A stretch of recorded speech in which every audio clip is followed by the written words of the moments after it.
Okay, so today's lesson is Unit 2, Dynamics, and we are going to do Newton's second law. So Newton's second law says a couple things. Let's look at these two graphs here. Now the first graph looks at acceleration on our y-axis and net force.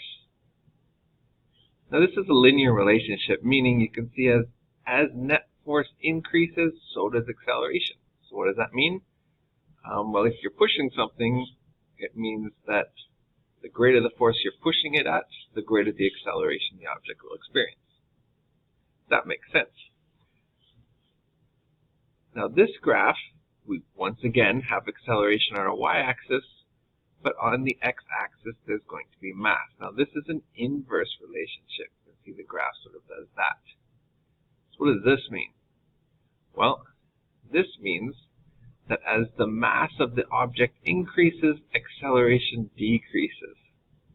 So you can imagine yourselves trying to push an empty box. That would be over here. Very little mass, so very high acceleration. Now you put a fridge inside of that box, and you're over here. Very large mass, very small acceleration. So I can write this like this. So Newton's second law says the acceleration is, that's not an equal sign, that means proportional to net force.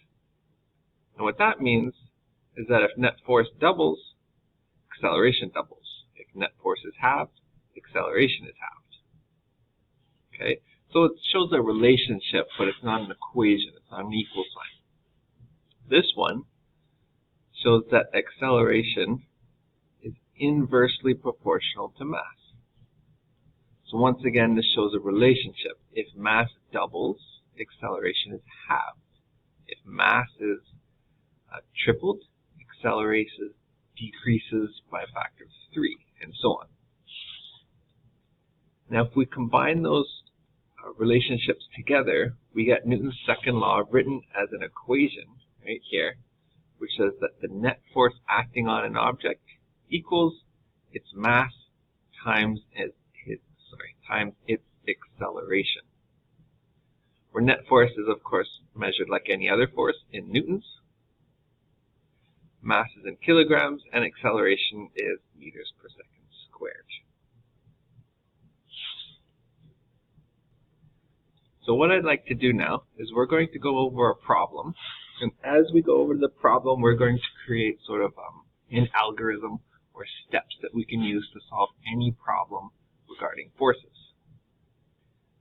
So here's our problem. Let's start by reading the problem. That's a good first step. I don't think I'll write that down. Hopefully everybody knows that step.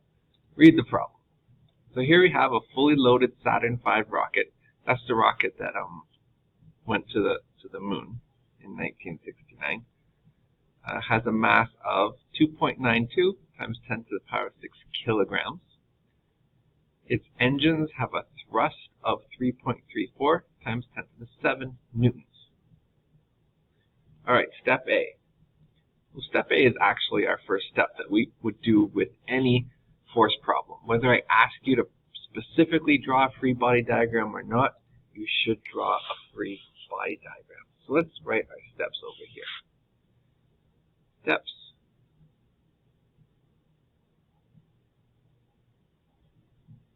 to solve a force problem.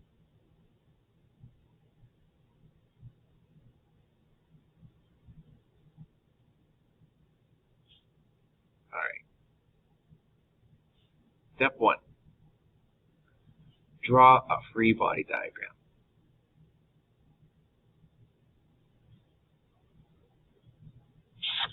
All right. Let's go draw a free body diagram for this problem here. So our rocket looks just like this. There's our rocket. Remember, a free body diagram is just a dot or a square. Now we have to look at what forces are acting on the rocket. Of course, we're going to have gravity acting on the rocket. So we'll draw a downwards force of gravity. And then we will draw an upwards thrust. I'll just call it F of T. And then, well, It depends. Is it still sitting on the launch pad? If it is still sitting on the launch pad, then you would have a normal force. Otherwise, you wouldn't. Let's assume that it's just liftoff, so no normal force. Next it says, what is the downward force of gravity? Okay, so we need to calculate the force of gravity. So let's do that. This is from our previous lesson. We learned to calculate the force of gravity.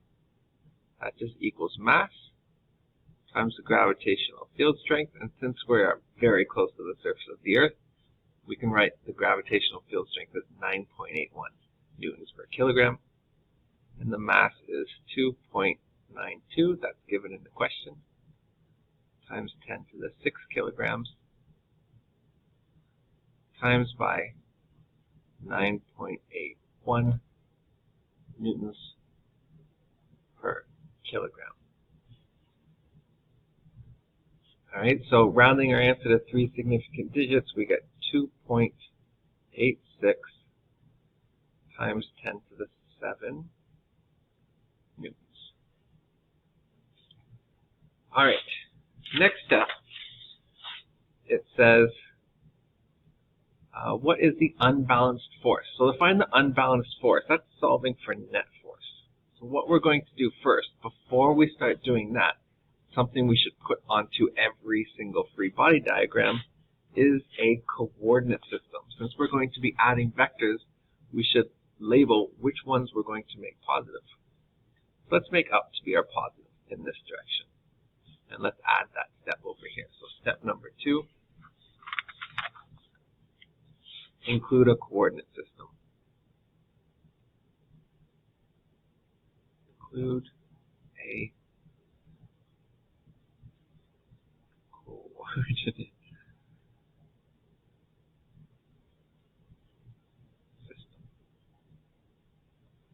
So there's step 2.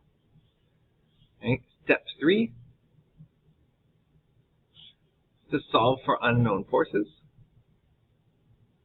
Just like how we just solved for the force of gravity. So solve for unknown forces. And then step 4, which is what we are about to do right now, is calculate the unbalanced force, or find the net force. Step 4, find F net. Okay, so let's go back and find the net force. In this case,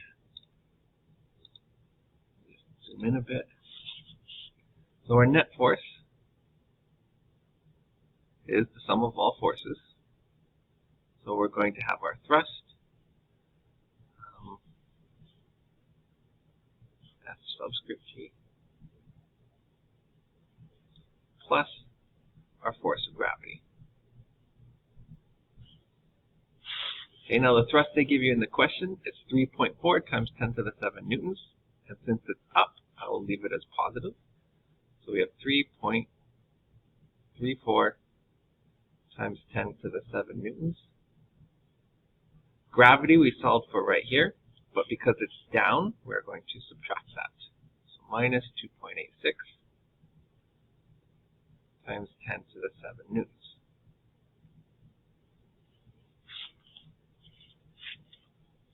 Okay, check that on our calculators. We get 4.80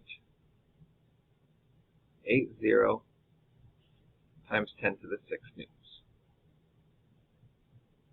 Alright, so we know net force. So the last question asks to solve for acceleration. This is where we're specifically going to use Newton's second law, which is our last step here. So use Newton's second law.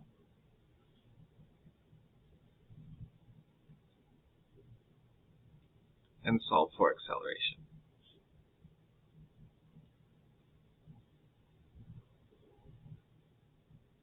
So we talked about how forces is all about cause of motion. So forces can help us find the cause of acceleration. Once we have acceleration, you can extend that into a problem from our first unit on kinematics. But for this question, we're just going to finish it off by finding accelerations. Let me do this at the side here. So F net equals ma, and it's very important that it's F net. You cannot set anything else equal to ma. You can't say, oh, thrust equals mass times acceleration, right? Or applied force equals mass times acceleration. None of that is true.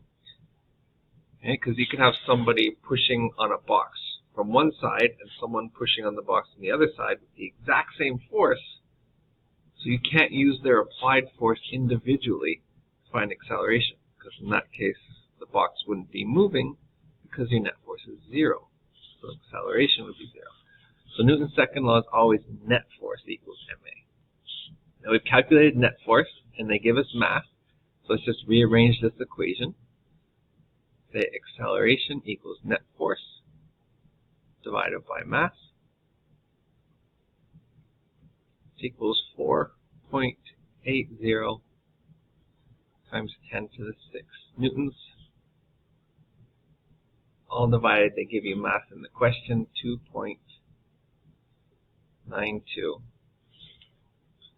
times 10 to the 6 kilograms. This gives us an acceleration of 1.64 meters per second squared. And it's a positive value, so it is up. So here's a good question. Is an object hard to push because it is heavy? So try thinking about pushing a 50 kilogram box horizontally on Earth, and then try to imagine maybe pushing it on the surface of the moon. And while you're doing that, ignore friction. So everyone had great ideas. So thinking about it in terms of inertia is a great idea, right? If something is heavy, you're talking about its weight, which is the force of gravity acting down on it. But you're trying to push it horizontal. Okay? And anything that happens in your horizontal component has no effect on the vertical component and vice versa. So ignoring friction, it doesn't matter how heavy something is. What matters is its own inertia, which is directly related to its mass. Remember, I keep bringing up that difference between mass and weight with you guys. Okay, so pushing a 50 kilogram box on the Earth or on the moon would seem just as hard either way. Again, ignoring friction. We'll talk about friction another day.